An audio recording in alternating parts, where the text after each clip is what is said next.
ఆశగా అడిగింది మాతో సావాసం, హాయిగా నవ్వింది మాతో సంతోషం.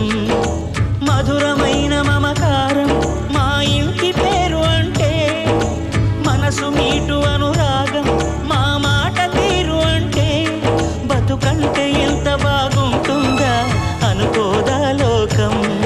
ఇటువంటి వింత తను చూసిందా అనుకోదా స్వర్గం.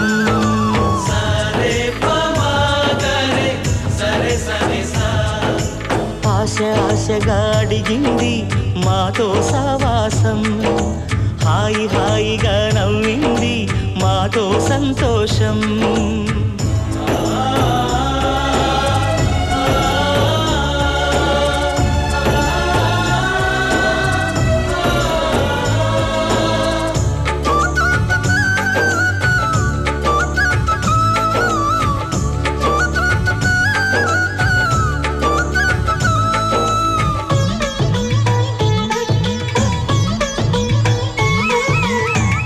కనరాని దైవం కరుణించలేదా తల్లిదండ్రులుగా కనిపెంచి.